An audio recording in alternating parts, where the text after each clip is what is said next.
આ રામ મંદિર જ એવું હતું જેના કારણે સરકારો આવી છે, તમને ખબર છે મને કેટલાય લોકોએ દાન જે કર્યું છે એની કોઈ રસીદો પણ નથી મળી, અને આવું કરોડો રૂપિયાનું દાન છે, આ 2-5 લાખનું નથી. તો એ લોકો જો ઉજવણી કરી શકતા હોય એ લોકો આંદોલન પણ કરશે, એમાં કોઈ નવાઈ નથી. સમગ્ર દેશમાં જો અત્યારે સૌથી વધારે ચર્ચાનો વિષય બન્યો હોય તો એ છે ભગવાન રામ.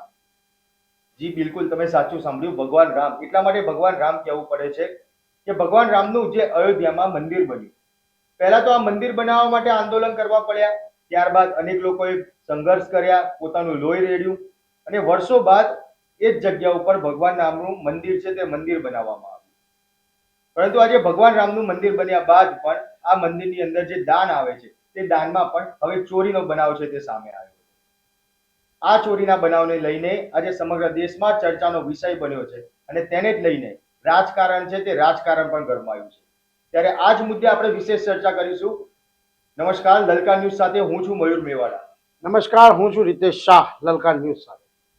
રીતેશભાઈ, આજે ચર્ચા કરીશું એ મુદ્દે કે ભગવાન રામના મંદિરમાં ચોરી, જે આસ્થાનું પ્રતીક છે, કરોડો ભારતીય જે લોકો છે તે લોકોના માટે આ આસ્થાનું પ્રતીક કહેવાય ભગવાન રામનું મંદિર, અને આ જ મંદિરની અંદર જે દાન આવે છે તે દાનમાં ચોરી કેટલું યોગ્ય કહી શકાય? આ મયુર, જો આપણે વાત કરીએ કે રામ મંદિર બનાવવા માટે કેટલો બધો સંઘર્ષ કરવો પડ્યો હતો આપણે, અને અનેક સંઘર્ષ કર્યા પછી રામ મંદિર બન્યું. અને રામ મંદિર જે લોકોને સોંપ્યું એ પણ ખૂબ જ વિશ્વાસુ લોકોને સોંપ્યું છે કે ભાઈ એ લોકો સારો વહીવટ કરે અને સારું યોગદાન આપે, કે જેથી અયોધ્યાનું નામ આમ તો આખા દેશમાં અને વિશ્વમાં છે જ, તો એનાથી પણ વધારે સારું બને.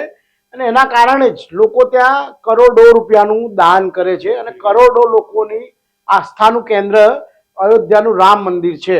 અને એની અંદર ભાજપ, કોંગ્રેસ કે પછી કોઈ પણ પાર્ટી હોય એના નેતાઓ પણ ત્યાં આગળ ભગવાનને દર્શન કરવા જાય છે, નતમસ્તક, હા, એ દર્શન કરવા જતા હોય છે. એટલે આ લોકોની આસ્થા છે અહીં, અને આસ્થાની અંદર ચોરી થાય એ તો કોઈ પણ અંશે ચલાવી ના જ લેવાય. એટલે જે વહીવટકર્તા છે એ વહીવટકર્તાઓ શું ધ્યાન રાખ્યું, બરાબર? એટલે સૌથી પહેલો આંગળી જે ચિંધાઈ રહી છે અત્યારે હાલ, કે ભાઈ ચંપતરાય એ તેના સચિવ છે અયોધ્યા મંદિરના, બીજા છે અનિલ મિશ્રા, અને ત્રીજા છે ગોપાલ રાવ. આ લોકો આખા મંદિરનું, અયોધ્યાના રામ મંદિરનું સંચાલન કરતા હતા, અને એમની નિગરાનીમાં જ આખું અયોધ્યા મંદિરનું બધું સુરક્ષાથી માંડીને તમામ વસ્તુઓના, દાનના પૈસાથી માંડીને દેખરેખ રાખતા હતા.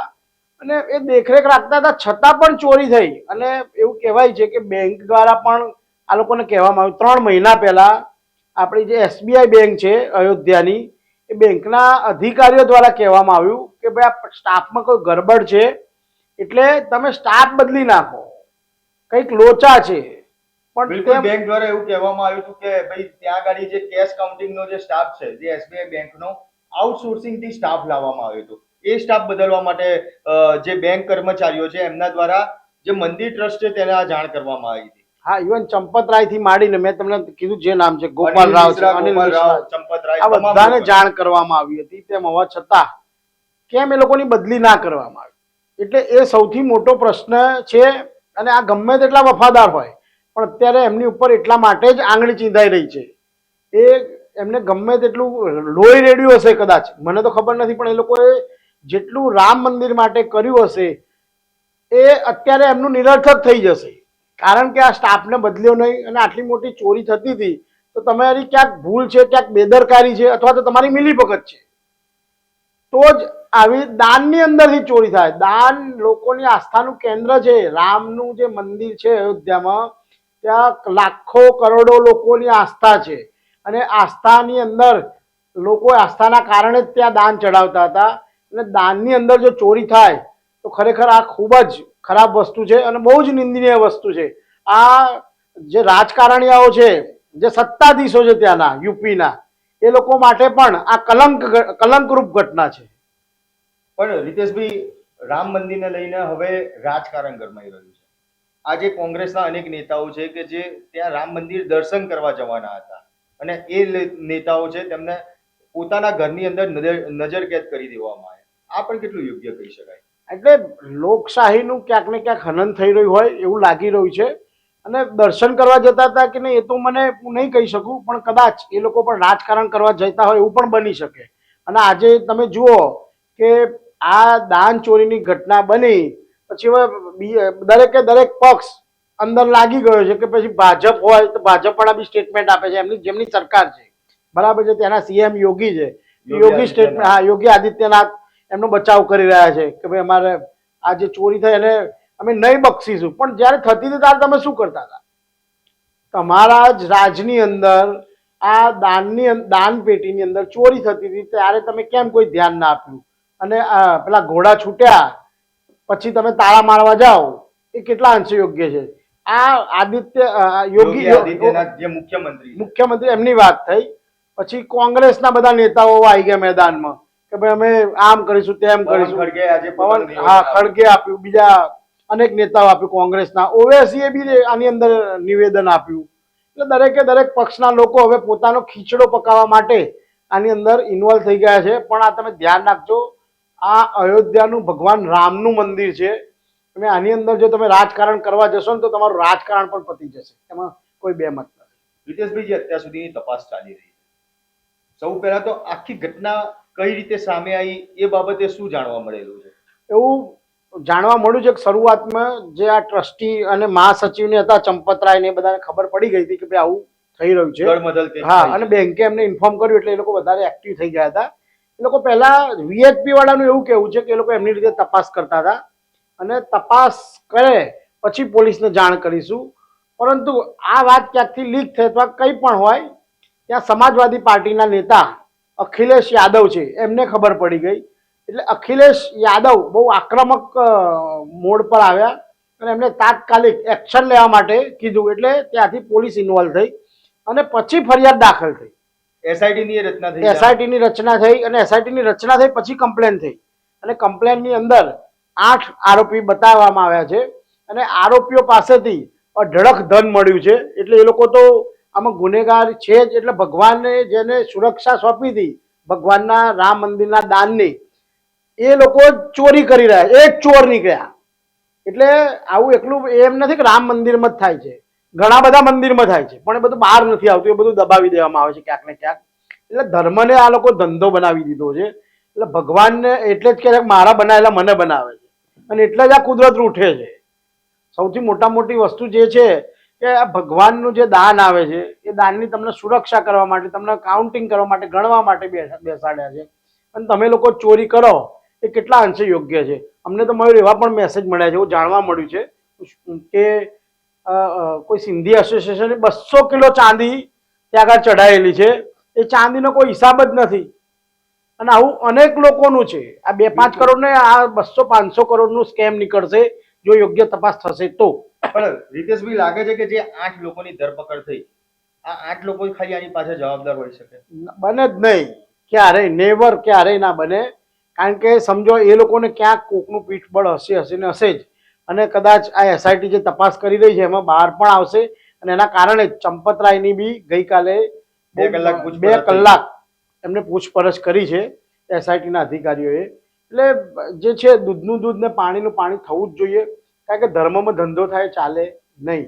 કારણ કે રામ ભગવાનને હું પણ માનું છું, તમે પણ માનો છો અને બધા લોકો માને છે, મોટા ભાગના લોકો, બરાબર છે. એટલે રામ ભગવાનના મંદિરમાં ચોરી થાય એ કોઈ અંશે યોગ્ય નથી. રામ ના જ ચલાવી લેવાય. અને રામ ભગવાનના મંદિરમાં નહીં, કોઈ પણ મંદિરમાં અહીં ગાડે પેલા નાના મોટા મંદિરમાં ચોરી થાય તો પણ અગ્રેસિવ લેવામાં આવે છે. તો આ તો રામ મંદિર, અયોધ્યાનું રામ મંદિર કે જેના માટે અનેક લોકો વિશ્વમાં પ્રખ્યાત છે. અનેક લોકોએ લોહી રેડ્યા છે એના માટે. આ મંદિર બનાવવા માટે કેટલા મોટા આંદોલનો, કેટલી મોટી ચળવળો થઈ છે, કેટલાય લોકોએ દંડા ખાધેલા છે, કેટલા એ થયેલા છે. એટલે આ જે છે ને આ આસ્થા સાથે ખિલવાડ થાય એ કોઈ પણ રીતે ચલાવી ના લેવાય. અને મને એવું લાગે છે કે આના ગંભીર પરિણામો આવશે. હજુ તો આ પોલીસની તપાસ થાય એની લોકો રાહ જોઈ રહ્યા છે. બાકી જે નાગરિકો છે, સામાન્ય પ્રજા, એ પણ આનાથી ખૂબ જ ગુસ્સે છે. સંતો, મહાસંતો પણ આનાથી ગુસ્સે છે. એટલે આના માઠા પરિણામો આવશે, આના બહુ જ ખરાબ પરિણામો આવશે જો સમયસર યોગ્ય તપાસ નહીં થાય તો. ખાલી વાતો કરવાથી કંઈ જ નહીં થાય. એની યોગ્ય તપાસ અને દૂધનું દૂધ અને પાણીનું પાણી કરવું જ પડશે. જો કોઈને બચાવવા જશો બરાબર છે તો તમે ભરાશો. આ રામ મંદિર જ એવું હતું કે જેના કારણે સરકારો આવી છે, તમને ખબર છે ને મને ખબર છે. બિલકુલ. પણ રિતેશભાઈ, એવું લાગે છે કે આગામી સમયમાં હવે ઇલેક્શન નજીક આવી રહ્યું છે, ચૂંટણી નજીક આવી રહી છે. યુપીમાં બી કદાચ એવું સંભળાય છે કે ચૂંટણી હવે આગામી સમયમાં નજીક આવશે. તો એને લઈને અત્યારે તમામ પાર્ટીઓ રાજકારણ રમી રહી હોય. સમાજવાદી પાર્ટી હોય, યુપીમાં સમાજવાદી પાર્ટી એક મોટું નામ ધરાવે છે. સમાજવાદી પાર્ટી આનો વિરોધ કરી રહી છે. કોંગ્રેસ આજે તમામ પક્ષ આવી ગયા. ખાલી એક માત્ર સમાજવાદી પાર્ટી કે કોંગ્રેસની વાત નથી, તમામ પક્ષો આવી ગયા. આ તમામ પક્ષો ભેગા મળીને આનું રાજકારણ રમી રહ્યા એવું લાગે છે. રાજકારણ જ થઈ રહ્યું છે, 100% રાજકારણ થઈ રહ્યું છે. પણ આ રાજકારણ થયું એના પહેલા સૌથી પહેલું મોટું મહત્વનું પાસું શું છે કે ભાઈ આ રામ મંદિર જે છે એની જેને સુરક્ષા સોંપવામાં આવી હતી એ લોકોએ ધ્યાન રાખવું જોઈએ ને. અને એ લોકો ધ્યાન રાખતા હોય એમની ઉપર બી કોઈ હોય ને, જેમ કે મહાસચિવ આપણે ચંપતરાયની વાત કરી, પણ ચંપતરાયને એમની જોડે બી કોઈ હિસાબ લેનાર તો બેઠું હશે ને. આ લોકોના સીએ, ચાર્ટર્ડ એકાઉન્ટન્ટ બધા તે બધા, તો એ લોકોએ કોઈ જ ચેક નહીં કર્યું હોય. અને ઘણા મયુર એવું કહેવાય છે કે કેટલાય લોકોએ દાન જે કર્યું છે એની કોઈ રસીદો પણ નથી મળી. અને આવું કરોડો રૂપિયાનું દાન છે, આ 2-5 લાખનું નથી. બરાબર છે. 200-500 કરોડ એટલે દાનની ચીટિંગ થઈ હોય એવી વાત સૌથી પહેલા જે સત્તાધારી પક્ષ છે એ લોકોએ પણ ધ્યાન રાખવા જેવું હતું. ભલે એમના વિશ્વાસો હોય ચંપતરાય બરાબર, પણ એ લોકોએ બી ધ્યાન રાખવા જેવું. જો એ લોકોએ આ કૌભાંડ બહાર ના આવ્યું હોત તો અલગ અલગ પાર્ટીઓને બોલવાનો મોકો જ ના મળત ને. એટલે બોલ્યા એટલા માટે રાજકારણ થયું છે. અને રાજકારણીઓ જે છે મોટા ભાગના એ લોકોનો તો ગોલ શું હોય છે કે બસ મુદ્દો મળે મુદ્દો મળવો જોઈએ. રાજકારણ. તો પછી રામ મંદિર હોય કે રામ ભગવાન હોય કે કંઈ પણ હોય, ખેડૂત આંદોલન હોય, તો એ બધા કૂદી જ પડે છે. એમને ખબર હોય કે ના હોય, પણ એમના રોટલા શેકવા માટે એ લોકો રાજકારણ રમી રહ્યા છે. અને રામ મંદિરમાં ખરેખર રાજકારણ ના રમાવું જોઈએ.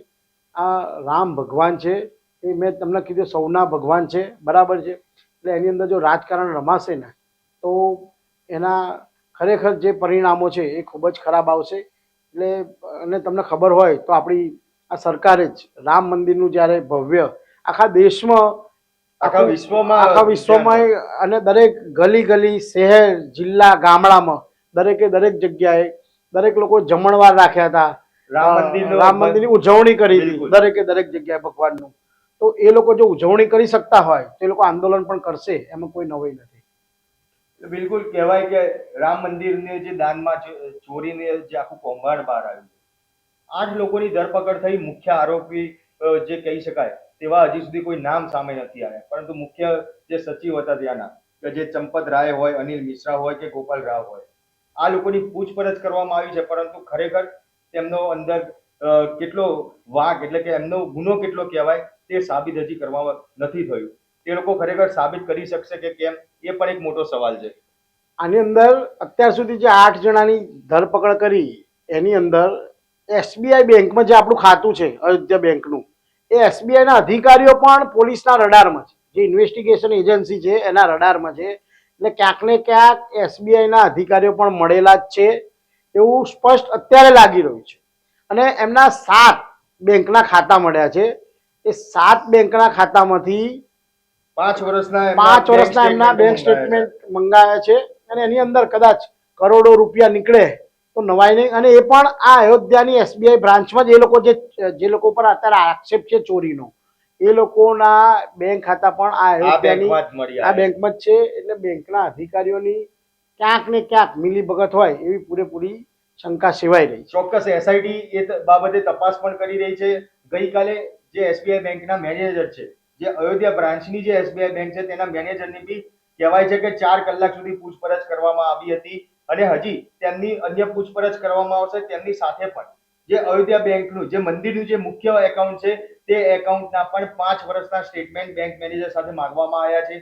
અન્ય બીજી 7 બ્રાન્ચો અલગ અલગ એસબીઆઈ બેંકની જે અલગ બેંકો છે ત્યાંના પણ તમામ જે એકાઉન્ટો છે તે તમામ એકાઉન્ટોના 5-5 વર્ષના સ્ટેટમેન્ટ છે તે પણ મંગાવવામાં આવ્યા છે. અને આ તપાસમાં એ પણ ખુલ્યું છે કે આ જે 7 અલગ અલગ બ્રાન્ચ છે અને જે આરોપીઓ પકડાયા છે તેમના બી આ બ્રાન્ચોની અંદર બેંક એકાઉન્ટો મળી આવ્યા છે. ત્યારે આ તમામ એકાઉન્ટો મળ્યા બાદ પણ જે 5 વર્ષના જે હિસાબોની એસઆઈટી દ્વારા તપાસ કરે છે તે તપાસ કર્યા બાદ પણ ખરેખર જે મુખ્ય આરોપીઓ છે ત્યાં સુધી પહોંચાશે કે કેમ, એ પણ એક મોટો સવાલ ઉભો થઈ રહ્યો છે. કારણ કે આજે કરોડો જે રામ ભક્તો છે તેમની આસ્થા સાથે આ ખિલવાડ થયેલી છે અને જે જરા પણ ચલાઈ ના લેવાય તેવી ઘટના આજે સામે આવી છે, જે ખૂબ શરમજનક ઘટના કહેવાય કે જે ભગવાન રામનું મંદિર છે અને તેમના મંદિરની અંદર આ પ્રકારે ચોરી, જેને રક્ષણ માટે મૂક્યા હતા એ જ લોકો આજે ચોરી કરવા માટે બહાર નીકળી આવ્યા છે તેવું જ લાગી રહ્યું છે. હવે ભરોસો કોની ઉપર મૂકવો ને એ પણ મોટો સવાલ ઉભો થઈ રહ્યો છે. ત્યારે હાલમાં તો એસઆઈટી દ્વારા અન્ય 140 લોકો છે કે આગામી સમયમાં તે લોકોની પૂછપરછ કરવામાં આવશે. તે તમામ લોકો હાલ એસઆઈટીના રડારમાં છે, એ લોકોની પણ પૂછપરછ કરવામાં આવશે. ત્યારે અંતે જે આ આખી તપાસ છે તે તપાસના અંતે દર વખતની જેમ એસઆઈટી ખરેખર આના મુખ્ય આરોપી સુધી પહોંચી શકશે કે પછી આ જે 8 આરોપી છે કે અન્ય બેંકના કર્મચારીઓ છે તેમને કસૂરવાર ઠેરી તેમને જેલમાં મોકલી આ આખો કેસ છે તે રફે દફે કરવામાં આવશે. તમારું શું માનવું છે આ બાબતે? કોમેન્ટ બોક્સમાં જરૂરથી જણાવજો કે ખરેખર આ મુદ્દે યોગ્ય તપાસ થશે. આપના પોતાના પ્લેટફોર્મ લલકારને લાઈક કરો, ફોલો કરો, સબસ્ક્રાઇબ કરો અને શેર કરો.